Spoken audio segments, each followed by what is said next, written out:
বিশ্বনাথৰ ভীমাজুলিত উপস্থিত বিটিআৰ প্ৰধান প্ৰমোদ বড়ো, নিখিল বড়ো ছাত্ৰ সন্থাই আয়োজন কৰা সজাগতামূলক সভাত অংশগ্ৰহণ।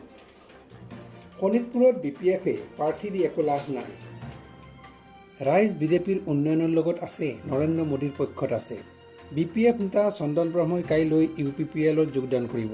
সেইকাৰণে 3 দিন ধৰি হাগ্ৰামা মহিলাৰ টোপনি নাই। আজি বিশ্বনাথৰ অসম অৰুণাচল সীমান্তৰ ভীমাজুলিত বড়ো ছাত্ৰ সন্থাই আয়োজন কৰা এক অনুষ্ঠানত অংশগ্ৰহণ কৰি এই মন্তব্য কৰে বিটিআৰ প্ৰধান প্ৰমোদ বড়োৱে। শোণিতপুৰ বিশ্বনাথৰ কেইবাখনো গাঁও BTR-ত অন্তৰ্ভুক্ত হোৱাৰ কথা উল্লেখ কৰি নিৰ্বাচনৰ পাছত প্ৰায় শতাধিক সংখ্যক গাঁও অন্তৰ্ভুক্ত হ'ব বুলি জনসভাত ভাষণ আগবঢ়ায়। ভূমি পট্টা প্ৰদান কৰা কথা গুৰুত্ব সহকাৰে গ্ৰহণ কৰা হ'ব বুলি সদৰি কৰে নেতাগৰাকী। এতিয়া বৰভূমিলৈ শান্তি ঘূৰি আহিছে। নৰেন্দ্ৰ মোদী আৰু ডক্টৰ হিমন্ত বিশ্ব শৰ্মাৰ নেতৃত্বত সকলো বড়ো সশস্ত্ৰ সংগ্ৰামী মূলসুঁতিলৈ ঘূৰি আহিছে।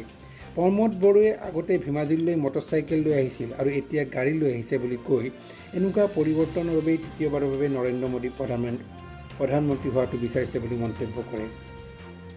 ভীমাজুলিৰ বড়োলেণ্ড চেণ্টাৰত অনুষ্ঠিত এক অনুষ্ঠানত উপস্থিত থাকি অসম চৰকাৰৰ মন্ত্ৰী অশোক সিংহালে কয় যে বড়ো বসতি প্ৰধান অঞ্চলৰ ভোট কেন্দ্ৰত 2টাকৈ ভোটিং মেচিন লাগিব। কাৰণ বড়োভূমিত শান্তি প্ৰতিষ্ঠা কৰা বড়ো ৰাইজৰ নৰেন্দ্ৰ মোদীৰ প্ৰতি ইমানেই মৰম আৰু আশীৰ্বাদ আছে যে ৰাইজে এইবাৰ হিয়া উজাৰি ভোট দিব।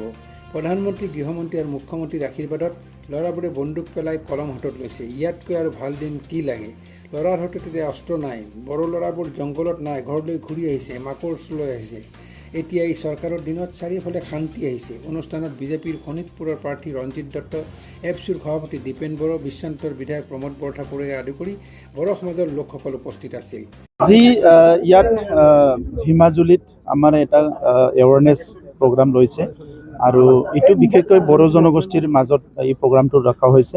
আজি 3টা কাৰ্যসূচী আমাৰ শোণিতপুৰ লোকসভা সমষ্টিত আছে, আমি এটেণ্ড কৰিম।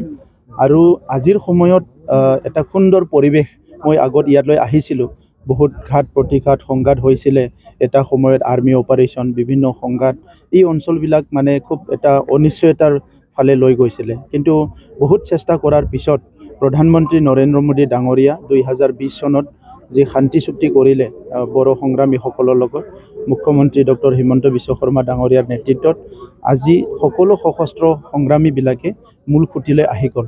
অকল বড়োসকলৰে নহয়, আদিবাসীসকলৰ, কাৰ্বি, ডিমাচা, ইভেন আলফাৰ এটা ছেকশ্যন আহি গ'ল।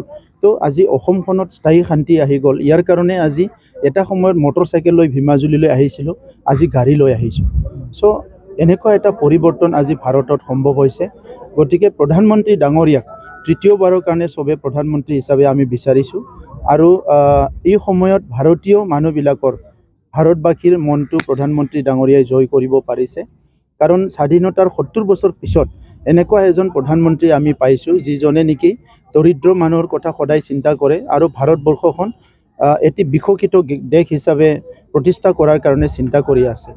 আমাৰ অসমৰ মুখ্যমন্ত্ৰী ডাঙৰীয়াই দায়িত্ব লোৱাৰ পিছতে আমাক ডাঙৰ এটা ভিজন দিছে কি অসমখন ভাৰতৰ এখন উন্নত ৰাজ্য হিচাপে গঢ় দিব লাগিব। আৰু ইয়াৰ কাৰণে আজি আৰ্থিক আমাৰ অৰ্থনৈতিকভাৱে আগুৱাই নিয়াৰ কাৰণে অৰুণোদয়ৰ পৰা আদি কৰি বিভিন্ন আঁচনি দিছে, অন্তৰ্গাঁথনিৰ কাৰণে বিভিন্ন আঁচনি আজি দিছে।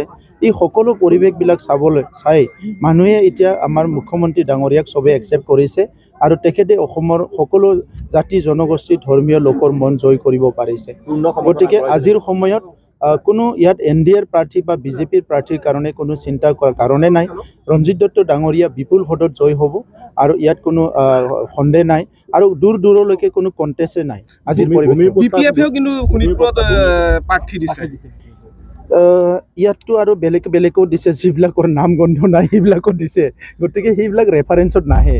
ক'ত BPF-ৰ ইয়াত মানে প্ৰাৰ্থী, ক'ত দেউৰী বুলি এজন আহিছে বোলে, কোনো মানুহ চিনিয়ে নাপায়। গতিকে আজিৰ সময়ত নিৰ্বাচনৰ কাৰণে তেনেকৈ কোনোবা প্ৰাৰ্থী দিলেই জিকিব এনেকুৱা পৰিৱেশ থকা নাই। আৰু প্ৰধানমন্ত্ৰী ডাঙৰীয়াই 10 বছৰত যিমানখিনি কাম কৰিলে, এতিয়া বিকল্প চিন্তা কৰিবলৈ কোনো মানুহৰ মনত মানে তেনেকুৱা চিন্তা নাহে। ভূমি পট্টা জনজাতিসকলক যিটো ফৰেষ্ট অঞ্চলত বা বিভিন্ন অঞ্চলত দিছে, বসুন্ধৰা আজি অসমৰ মুখ্যমন্ত্ৰী ডাঙৰীয়াই আনিছে, বিভিন্ন ভাল ভাল আঁচনি আজি স্থায়ী সমাধানৰ কাৰণে স্বাধীনতাৰ পৰা সমাধান নোহোৱা সমস্যাবিলাক আজি সমাধান কৰিছে। গতিকে এই পৰিৱেশটো আৰু কোনে পাহৰি যাব। চন্দন ব্ৰহ্মই BPF এৰি UPP লৈ অহাৰ তেখেতে অহাকালি জইন কৰিব কাইলৈ জইন কৰিব। আৰু ইয়াৰ কাৰণে আজি হাগ্ৰামা মহিলাৰী ডাঙৰীয়াই BPF ৰ ক্ষতি হ'ব। বহুত ক্ষতি হ'ব, ক্ষতি নোহোৱাকেতো নাথাকে। যদিও কৈছে, যদিও যোৱা পৰহিৰ পৰা হাগ্ৰামা মহিলাৰী ডাঙৰ শুব পৰা নাই বুলি শুনিছোঁ মই। Thank you. আপুনি সভাত ইমান ভোট দিব ৰাইজে, এটা মিচিঙত আতিব জানো? হিয়া উজাৰি এবাৰ ভোট হ'ব শোণিতপুৰত, বুজি পালেনে? মানে বড়ো অঞ্চলত দুটা লাগিবই। লাগিবইতো। বড়ো ৰাইজত বা বড়ো অঞ্চলত শান্তি আহিছে প্ৰধানমন্ত্ৰীৰ আশীৰ্বাদত, গৃহমন্ত্ৰীৰ আশীৰ্বাদত, মুখ্যমন্ত্ৰীৰ আশীৰ্বাদত। ল'ৰাবোৰে বন্দুক পেলাই কলম হাতত লৈছে। 40টাকে APSCত বড়ো অঞ্চলৰ পৰা ল'ৰা ছোৱালী চিলেকশ্যন হৈছে। ইয়াতকৈ আৰু ভাল দিন কি লাগে? আজি ভূপেন বৰা আহিছে, গহপুৰত প্ৰচাৰ চলাই আছে। ভাল কথা, বেয়া নাপাব লগা কি আছে? কৰক ন, প্ৰচাৰ কৰাটো ইলেকশ্যনৰ সময়ত প্ৰচাৰ নকৰি কেতিয়া কৰিব? কৰক, ভাল কথা, কৰক। তেজপুৰত ভূপেন বৰাই কৈছে যে 19 তাৰিখে মুখ্যমন্ত্ৰী তাঁৰ ছিঙিব, অলপ ছিঙিছে বুলিও কৈছে। তেখেতে মানে কিবা কৈছে, তাত চব কথাৰে উত্তৰ দিব লাগিব বুলি মই প্ৰয়োজন বোধ নকৰোঁ। এটা পজিটিভ কথা লৈ আমি ৰাইজৰ মাজত আহিছোঁ।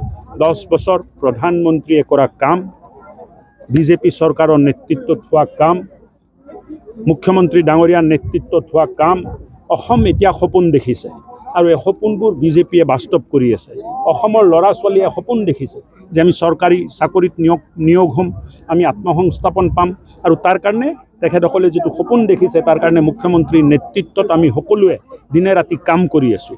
তাত আপোনালোকে কাৰোবাৰ তাৰ ছিঙিছে, কাৰোবাৰ কিবা কৈছে, এইবিলাক কথা শুনিবলৈ, চিন্তা কৰিবলৈ না অসমৰ ৰাইজৰ মানে সময় আছে নে আমাৰ সময় আছে? আপোনালোকে সংযমতা বজাই ৰাখিছে, কিন্তু ভূপেন বৰাই মাজে মাজে কিবা তাঁৰ ছিঙা কথা কৈ আছে বুলি ক'লে। আমি সংযমে আছোঁ না, মই একো ক'ব খোজা নাই। তেখেতে এটা ৰাজনৈতিক দলৰ মুৰব্বী, তাৰ মানে যাৰ যেনেকুৱা চিন্তা তাৰ তেনেকুৱা কথা। কাইলৈ মুখ্যমন্ত্ৰী বিচনালৈ আহিব, এই সন্দৰ্ভত কেনেকুৱা? মুখ্যমন্ত্ৰী ডাঙৰীয়াই যিটো মানে নিৰ্বাচনী প্ৰচাৰ চলাইছে, মই ভাবোঁ যে য'ত আমাক ভাল পোৱা মানুহ আছে, য'ত আমি ভোট পাওঁ, এবাৰ 85 বা 90% ভোট আমাৰ তাত, আৰু য'ত আমি ভোট নাপাওঁ, য'ত কংগ্ৰেছে ভোট পায়, তাৰ কথাটো কৈ লাভ নাই। চৰচাপৰিত আমি ভোট নাপাওঁ।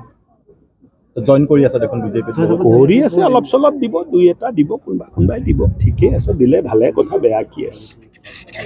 ছাৰ, চাহ বাগিচাত কিছু প্ৰব্লেম আছে নেকি ছাৰ? বহাগত পদুম ফুলিব, চাহ বাগিচাতো পদুম ফুলিব, বড়ো অঞ্চলতো পদুম ফুলিব, বেলেগ অঞ্চলতো, গ্ৰাম অঞ্চলতো পদুম ফুলিব। পদুমে পদুম, তাৰ বাহিৰে একো নাই। বিশ্বনাথৰ পৰা ৰমেশ চন্দ্ৰ চৰণৰ ৰিপৰ্ট, অমৃত নিউজ। অমৃত প্ৰবাহ, অসমীয়া সাপ্তাহিক কাকতৰ ডিজিটেল সংস্কৰণ অমৃত নিউজ, সত্যৰ সন্ধানত অমৃত নিউজ।